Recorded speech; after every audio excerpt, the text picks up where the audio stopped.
roh ini atau yang tidak terdefinisi ya, disebut roh kebenaran, bahkan dikatakan dunia tidak menerima dia sebab dunia tidak melihat dia dan tidak mengenal dia.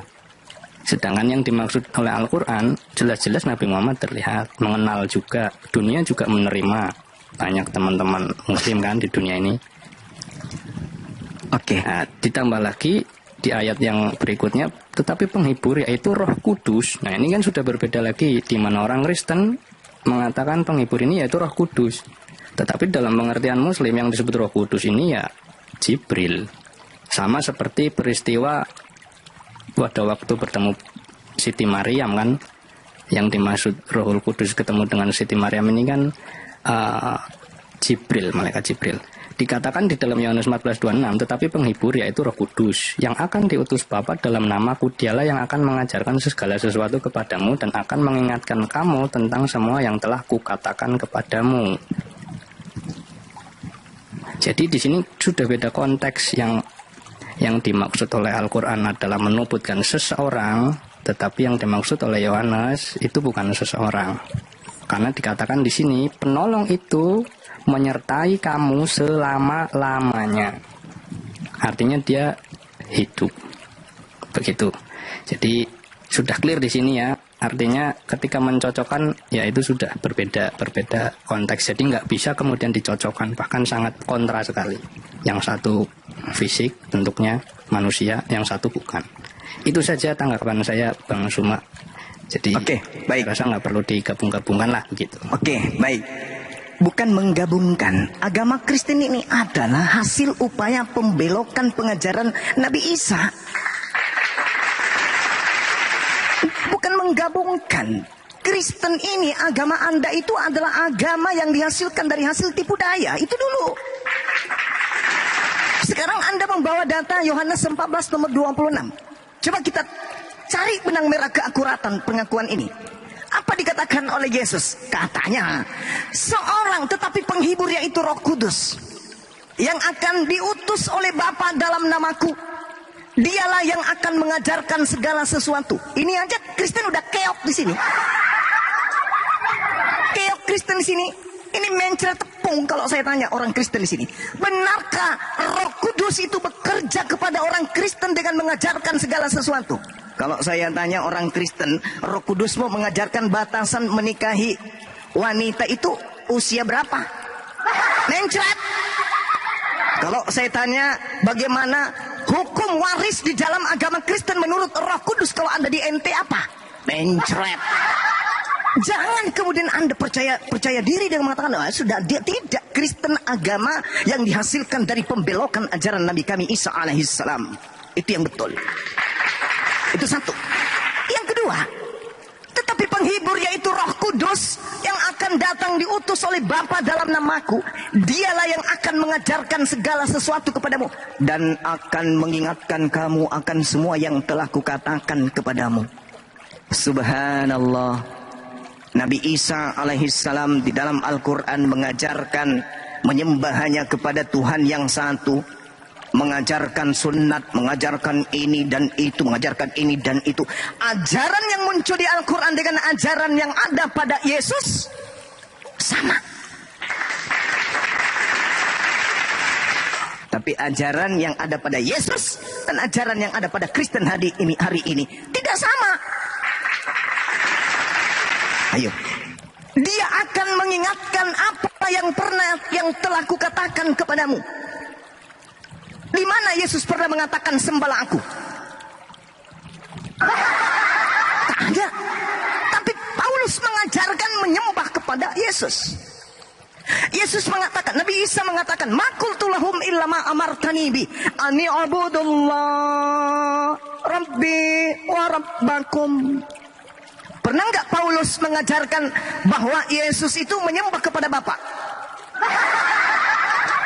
Pernah nggak Paulus mengajarkan, wahai orang-orang Kristen, sembahlah kepada Bapa, sebagaimana Yesus mengajarkan kepada kaumnya, sembahlah Bapa, Tuhanku dan Tuhanmu? Tak pernah. Padahal Yesus mengatakan di dalam kitab Saudara, Maria, jangan kau sentuh aku, tapi pergilah kepada saudara-saudaraku, katakan kepada mereka, aku akan pergi kepada Tuhanku dan Tuhanmu. Bahkan Yohanes 4 nomor 22. yang kamu tidak kenal. Aku dan muridku menyembah apa yang kami kenal. Jelas itu. Itu diterangkan oleh Al-Quran. Yohanes 12 nomor 49. Apa yang diterangkan oleh Yesus di sana? Aku tidak berkata-kata dari diriku sendiri. Al-Quran mengatakan, qala subhanaka ma yakunu li an aqula ma laysa li bihaqq. Sedangkan Yesus mengajarkan apa? Paulus mengajarkan apa? Yesus itu adalah Bapa itu sendiri. Yesus itu, dia adalah yang datang sebagai manusia yang tadinya adalah Tuhan itu sendiri. Di mana tertulis? Filipi 2 nomor 6, Kolose 2 dan seterusnya. Sedangkan katanya, dia akan mengingatkan kamu akan semua yang telah kukatakan kepadamu. Maka ketika Al-Quran mengatakan, ya ahlal kitab qad ja'akum rasuluna yubayyinu lakum. Orang-orang Yahudi keturunan daripada murid Yesus, ketika mereka membaca Al-Quran, maka apa yang tertuang kepada mereka di zaman nenek moyang mereka ketika Nabi Isa datang, itu mereka diingatkan kembali. Oh, dulu ternyata ada seorang Nabi datang di tengah-tengah kita bernama Nabi Isa yang mengajarkan menyembah kepada sembahan Abraham, Ishak dan Yakub. Tapi ajaran Kristen melalui Paulus itu tak ada. Itu kebohongan yang pertama. Kebohongan yang kedua, camkan baik-baik. Di uraian saya tadi, Yesus mengatakan, Nabi Isa mengatakan, dan mengabarkan kepadamu sosok yang datang setelahku bernama Nabi Muhammad. Dialah yang akan mengajarkan segala sesuatu. Mana dalilnya? Di dalam Al-Maidah yang tadi. Kitab yang mengajarkan kepada keselamatan. Dengan kitab itu jugalah akan membimbing manusia kepada jalan yang lurus. Artinya apa? Ketika Yesus mengatakan bahwasanya roh kebenaran yang datang setelah dia, bukan dia sendiri. Sedangkan yang datang kepada Kristen, menurut Paulus, yang datang kepada Paulus itu adalah Yesus itu sendiri. Kebohongan kedua, aku akan pergi. Sebab kalau aku tidak pergi, roh kebenaran itu tidak datang. Saudara mengatakan roh itu bukan manusia, maka tidak bisa roh kebenaran yang datang manusia. Tetapi roh kebenaran itu yang datang adalah siapa?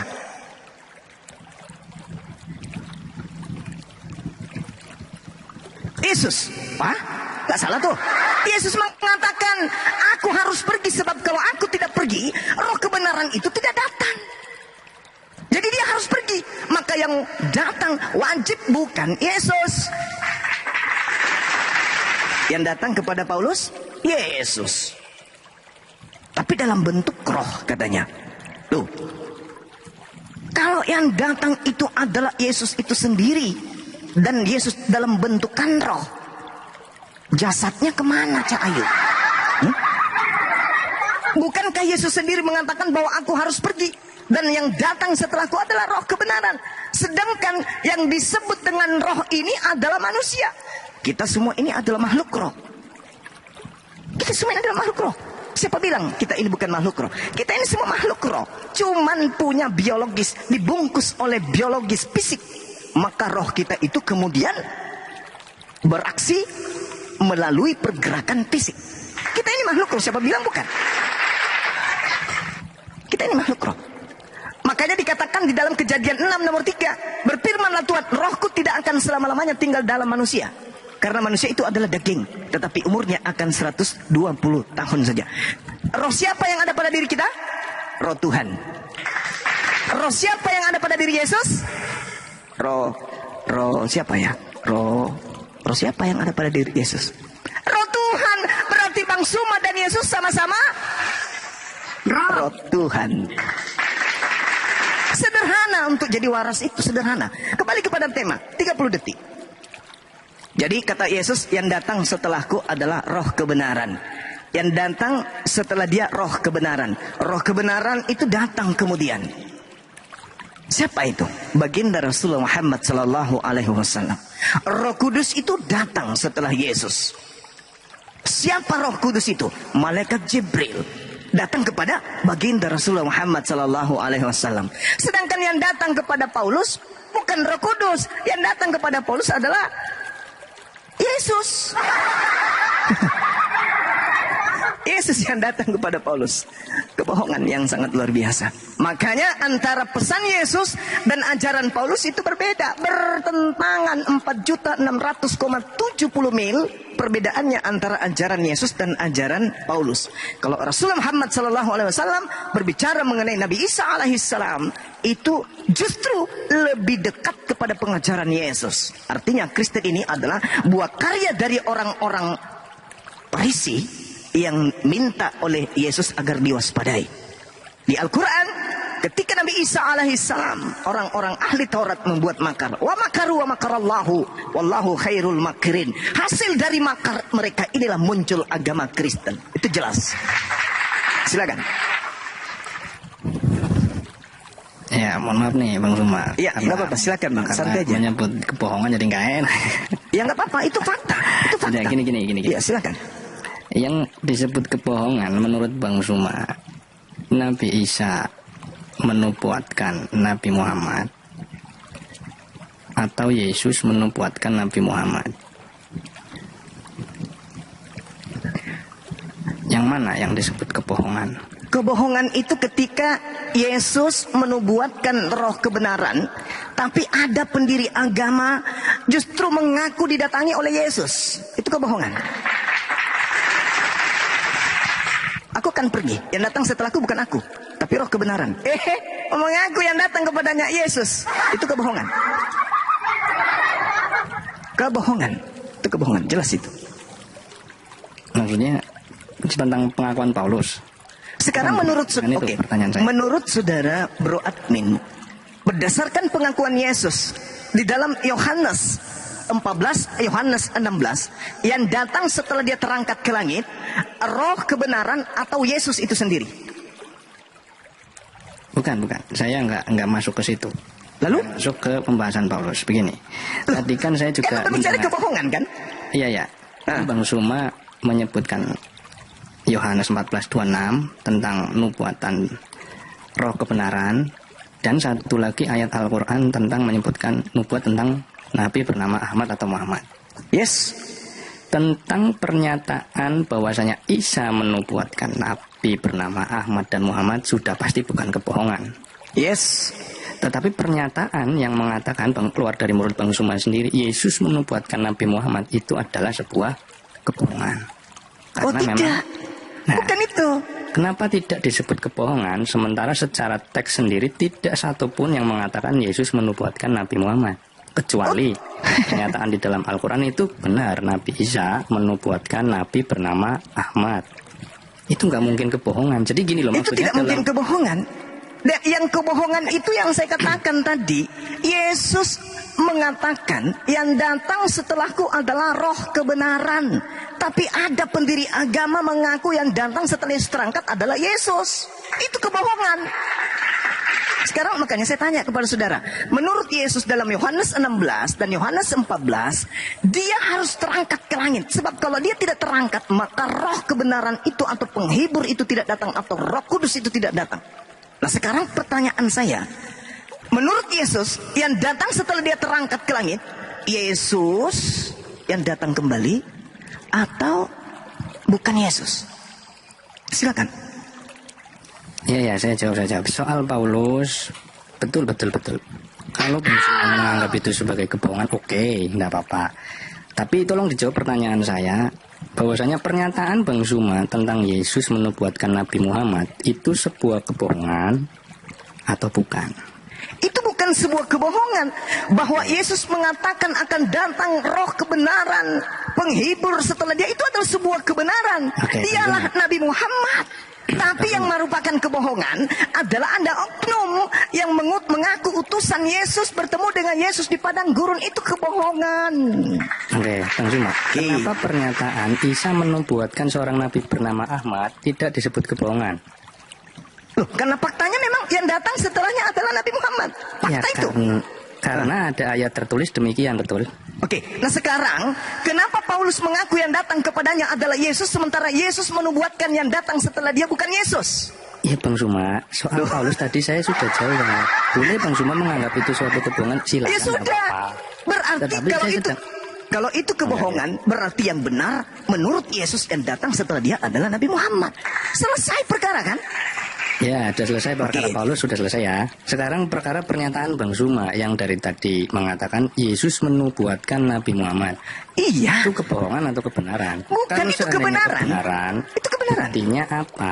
Buktinya yang datang setelah Yesus itu bukan Yesus. Itu bukti dulu, bukti pertama itu.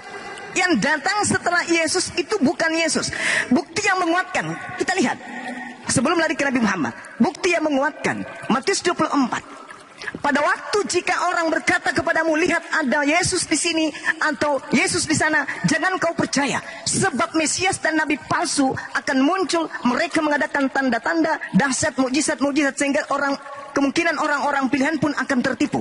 Camkanlah, aku sudah mengatakan terlebih dahulu. Jadi apabila ada orang berkata kepadamu, lihat ada Yesus di padang gurun, jangan kau pergi ke situ. Atau lihat ada Yesus di dalam bilik, jangan kau percaya. Sebab, apa kata Yesus? Seperti kilat memancar dari sebelah timur dan melontar cahayanya sampai ke barat, demikian pula lah kelak kedatangan Yesus yang kedua, kedatanganku yang kedua. Berarti Paulus sudah membohongi Anda selama 2000 tahun. Karena Yesus datang nanti ditandai cahaya bersinar dari timur sampai ke barat, dan itu diajarkan oleh roh kebenaran menurut Al-Quran bahwa Nabi Isa nanti datang sebagai tanda kedatangan hari kiamat di akhir zaman.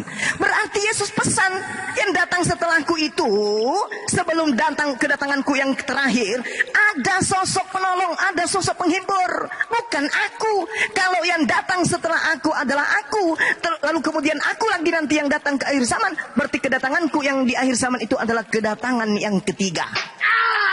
Kedatangan keduaku kepada penyesat. Padahal dia berpesan, camkanlah, aku sudah mengatakan terlebih dahulu, apabila ada orang berkata, lihat ada Yesus di padang gurun, jangan kau pergi ke situ. Lihat ada Yesus dalam bilik, jangan kau percaya. Sebab kedatanganku yang kedua ditandai dengan kilat memancar dari sebelah timur, terlontar cahayanya sampai ke barat. Demikian pula kedatangan anak manusia untuk yang kedua.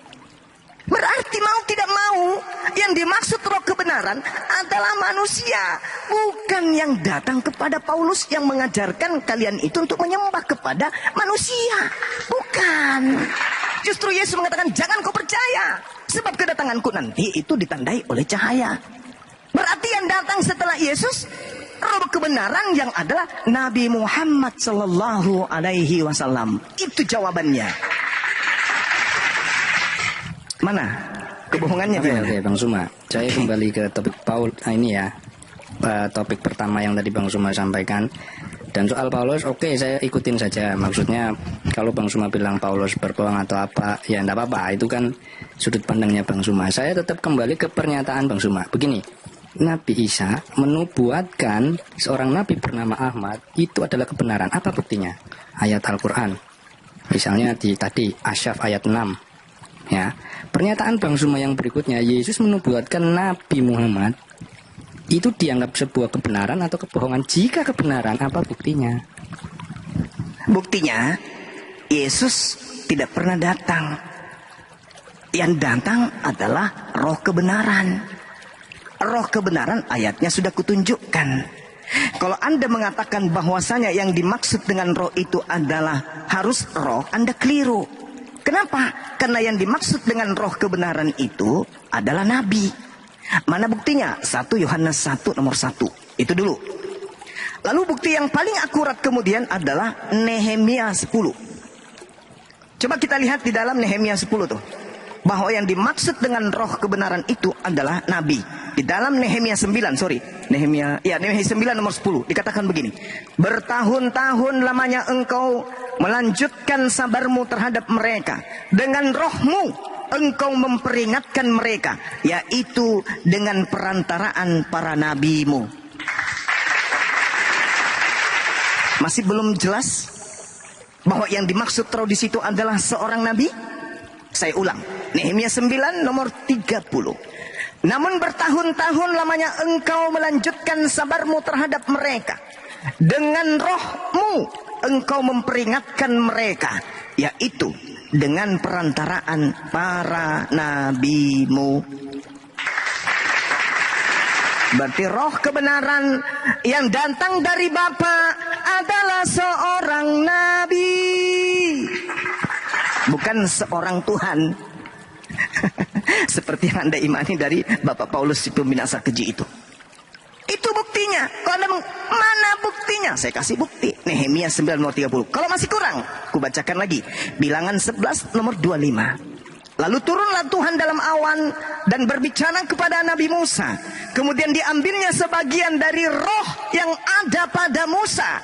Ketika roh itu yang ada pada Musa diambil sebagian, lalu ditaruh di atas ke-70 orang-orang itu.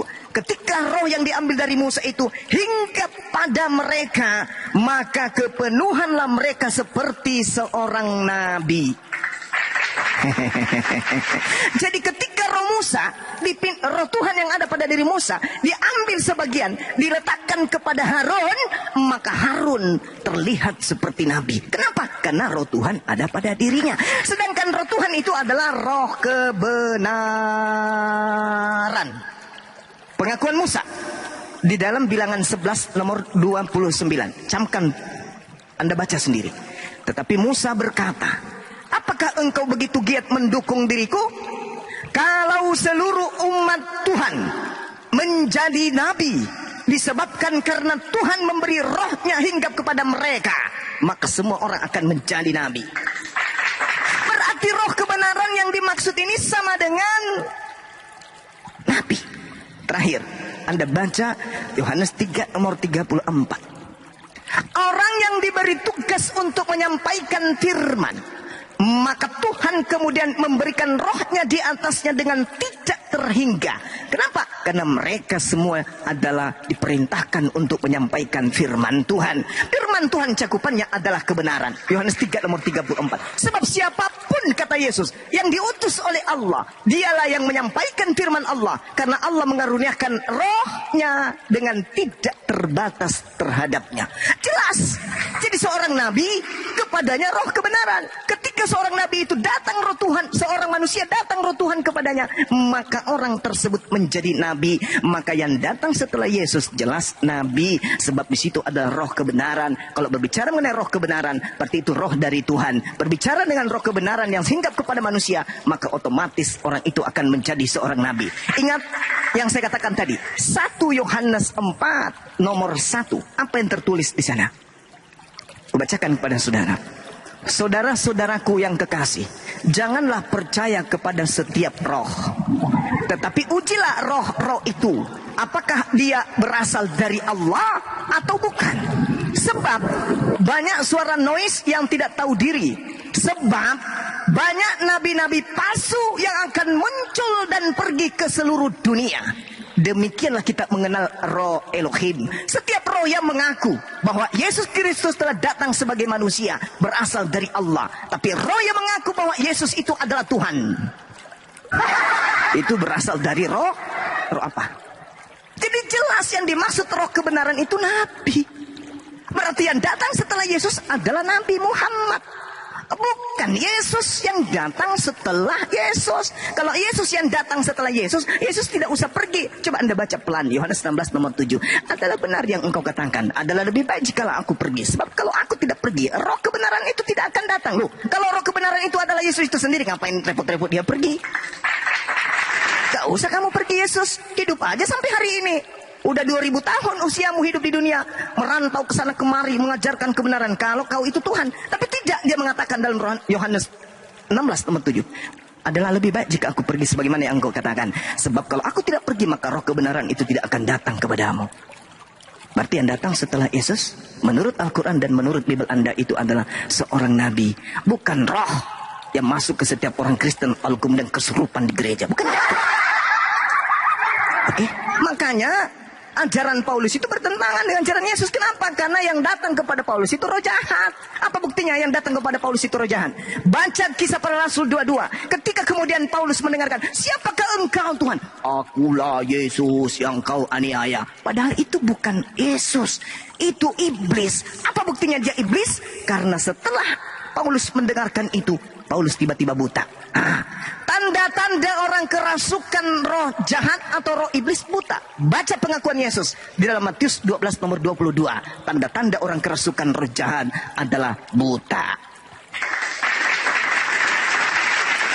Fakta toh?